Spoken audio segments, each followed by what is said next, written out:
বিসমিল্লাহির রহমানির রহিম। রাজস্ব সম্মেলন 2026 উপলক্ষে আয়োজিত এই অনুষ্ঠানের সম্মানিত সভাপতি, সম্মানিত অর্থমন্ত্রী, উপস্থিত মন্ত্রী পরিষদের সদস্যবৃন্দ, উপদেষ্টাবৃন্দ, জাতীয় সংসদ সদস্যবৃন্দ, এনবিআর-এর সকল পর্যায়ের কর্মকর্তা এবং সদস্যবৃন্দ এবং সকল উপস্থিতিবৃন্দ, আসসালামু আলাইকুম। আজকের এই সম্মেলনটি অবশ্যই একটি ভিন্ন ধর্মী সম্মেলন। এটিকে আমি একটি সাধারণ সম্মেলন হিসাবে দেখছি না, কারণ আপনাদের অর্থাৎ এনবিআর-এর সকল কার্যক্রমের সাফল্যের উপরেই সরকারের সকল উন্নয়ন পরিকল্পনা গ্রহণ এবং বাস্তবায়নের সফলতা বহুলাংশে নির্ভরশীল। সেজন্যই আমি আশা করি আজকের এই সম্মেলন হবে আগামী দিনে আপনাদের আরো অধিক সাফল্যের পথ নির্দেশনার সম্মেলন।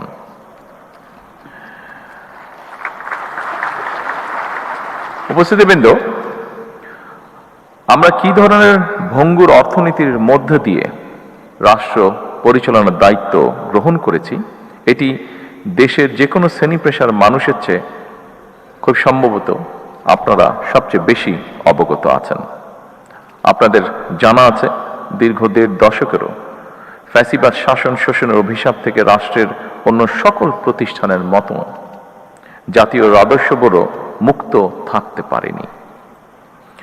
এনবিআর-এর নীতি নিয়ম উপেক্ষা করে ব্যক্তি কিংবা দলীয় স্বার্থে কাউকে পৃষ্ঠপোষকতা, কারো প্রতি বিরূপ মনোভাব কিংবা রাজস্ব আহরণে স্বেচ্ছাচারিতা এনবিআর-কে প্রশ্নবিদ্ধ করেছিল।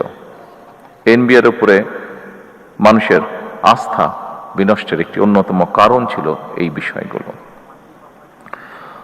উপস্থিত সুধীবৃন্দ, ফ্যাসিবাদ মুক্ত বাংলাদেশে এবার আমাদের ঘুরে দাঁড়ানোর পালা, অর্থাৎ বাংলাদেশের ঘুরে দাঁড়ানোর পালা। দেশের জনগণ বর্তমানে এনবিআর-কে একটি নির্ভরযোগ্য এবং বিশ্বস্ত প্রতিষ্ঠান হিসাবে প্রত্যাশা করে। দেশের জনগণ, বিশেষ করে করদাতাগণ, এনবিআর-কে তাদের আস্থাভাজন প্রতিষ্ঠান হিসাবে দেখতে চায়। দক্ষ এবং টেকসই রাজস্ব ব্যবস্থাপনার মাধ্যমে জন আস্থা অর্জন সম্ভব, যেটি আপনাদের কারো কারো বক্তব্য থেকেও উঠে এসেছে। করদাতাদের সেই প্রত্যাশা পূরণের দায়িত্ব আপনাদেরকে অবশ্যই নিতে হবে। বর্তমান সরকার এনবিআর তথা রাজস্ব কাঠামোকে জনবান্ধব হিসাবে গড়ে তুলতে চায়। উপস্থিতিবৃন্দ, বিশ্ব অর্থনীতি দ্রুত পরিবর্তন হচ্ছে। একের পর এক অত্যাধুনিক প্রযুক্তির বিকাশ ঘটছে। আন্তর্জাতিক বাণিজ্যের ধরন পরিবর্তিত হচ্ছে। ব্যবসায় নতুন নতুন মডেল তৈরি হচ্ছে, নানা রকম চ্যালেঞ্জও তৈরি হচ্ছে। আন্তর্জাতিক কর বা রাজস্ব ব্যবস্থাপনায় এসেছে পরিবর্তন। পরিবর্তিত বিশ্বের অর্থনৈতিক সমস্যা, সম্ভাবনা, সুবিধা এবং চ্যালেঞ্জ মোকাবেলায় রাজস্ব কর্মকর্তাদেরকে বহুমাত্রিক দক্ষতা অর্জন এখন সময় দেবে, যা কিনা আপনাদেরও বক্তব্যে ফুটে উঠেছে এখানে ওপেন ফ্লোরে আলোচনার সময়। খুব সম্ভবত digital economy, e-commerce, transfer pricing, international taxation, trade finance, financial crime, money laundering, artificial intelligence, এই সবগুলো বিষয় সম্পর্কে সুস্পষ্ট নলেজ থাকাটা বোধহয় এখন অত্যন্ত প্রয়োজন। উপস্থিতিবৃন্দ, এটি অস্বীকার করার উপায় নেই। বর্তমানে দেশে ট্যাক্স জিডিপি রেশিও এখনো সক্ষমতার তুলনায় অনেক কম। কর ভিত্তি এখনো তুলনামূলকভাবে অনেক সংকীর্ণ। অর্থনীতির একটি বড় অংশ এখনো অনানুষ্ঠানিক। সীমিত সংখ্যক নিয়মিত করদাতার উপরে নির্ভরতা হ্রাস করতে হবে মনে হয়। করদাতা ও রাজস্ব প্রশাসনের মধ্যে আস্থার সম্পর্কেও আরো শক্তিশালী করা প্রয়োজন। সারা বিশ্বে একটি প্রযোজ্য বিষয় হল আধুনিক কর প্রশাসনের উদ্দেশ্য শুধুমাত্র বেশি কর আদায় নয়, বরং বেশি সংখ্যক মানুষকে স্বেচ্ছায় কর প্রদানে উৎসাহিত করা। একজন করদাতা যিনি নিয়মিত কর আদায় করছেন, রাষ্ট্র যেমন তাকে সম্মানিত করবে, একইভাবে যিনি ইচ্ছাকৃতভাবে কর পরিহার করছেন তাকেও কর প্রদানের জন্য যথাযথভাবে উদ্বুদ্ধ বা আগ্রহী করে তোলা প্রয়োজন।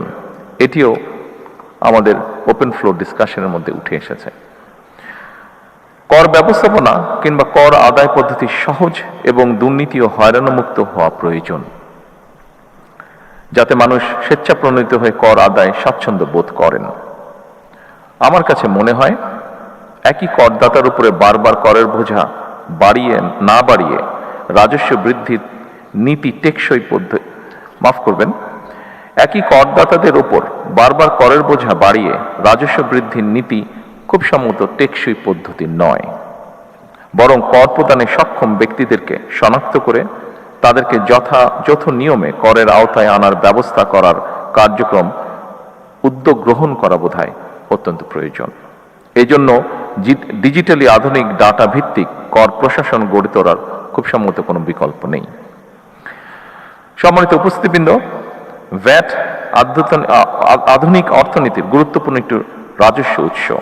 তবে ভ্যাট ব্যবস্থাপনার সফলতা নির্ভর করে এর কার্যকর বাস্তবায়নের উপর। ভ্যাট প্রশাসনের জটিলতার কারণে যাতে ব্যবসা বাণিজ্য বাধাগ্রস্ত না হয় সেটিও আপনাদেরকে কষ্ট করে নিশ্চিত করা প্রয়োজন। কাস্টমস, ভ্যাট কিংবা ট্যাক্স আদায় শুধু এনফোর্সমেন্টের বিষয় নয়, বরং রাজস্ব ব্যবস্থাপনার উপরে ভ্যাট ট্যাক্স দাতাদের আস্থা ও বিশ্বাসের সম্পর্ক তৈরি হলে রাজস্ব আহরণ অনেক সহজ হয়ে যায়।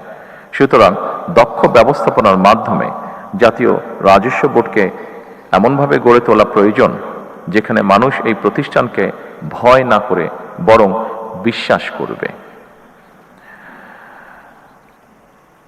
উপস্থিতিবৃন্দ, আমি আশা করি দেশের স্বার্থে আপনারা এনবিআরকে জনগণের আরো বিশ্বস্ত এবং আস্থাভাজন প্রতিষ্ঠানে পরিণত করতে সক্ষম হবেন।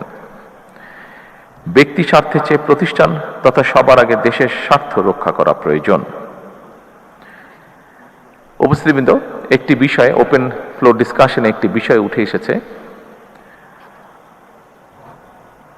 আমাদের ইন্টারিম গভর্নমেন্টের সময় এই ডিপার্টমেন্টে একটি ঘটনা ঘটেছিল।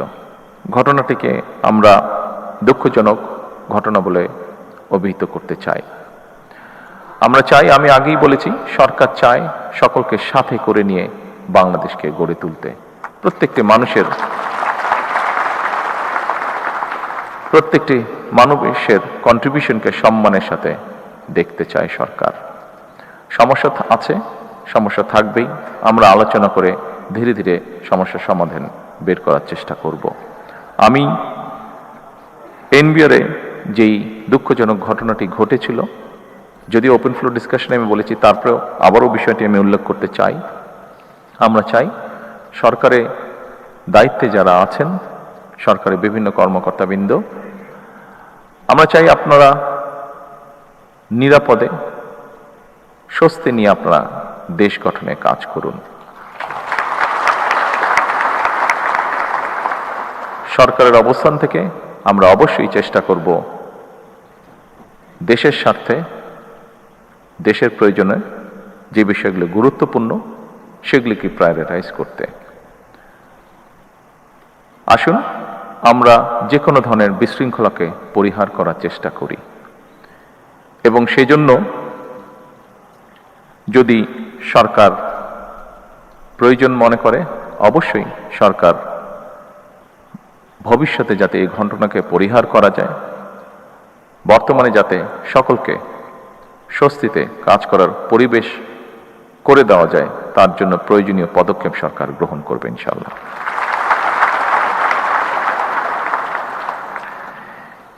এবার একটি আশা, সম্ভাবনা এবং প্রত্যাশার কথা বলে আমার বক্তব্য শেষ করতে চাই।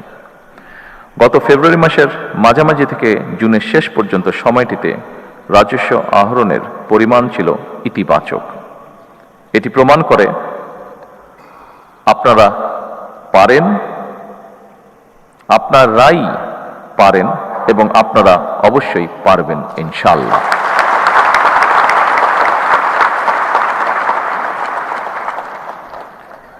আমাদের সকলের প্রয়োজন দেশপ্রেম এবং আন্তরিকতা। আসুন সমৃদ্ধ বাংলাদেশের স্বার্থে আমরা সবাই মিলে একটি শক্তিশালী রাজস্ব ব্যবস্থা গড়ে তুলি। পরিশেষে আরো সমৃদ্ধ, আরো বিনিয়োগ এবং আরো ব্যবসা বান্ধব একটি রাজস্ব ব্যবস্থাপনার প্রত্যাশায় আমি আজকের এই রাজস্ব সম্মেলনে সফলতা কামনা করে আমার বক্তব্য শেষ করছি। আল্লাহ হাফেজ। বাংলাদেশ জিন্দাবাদ।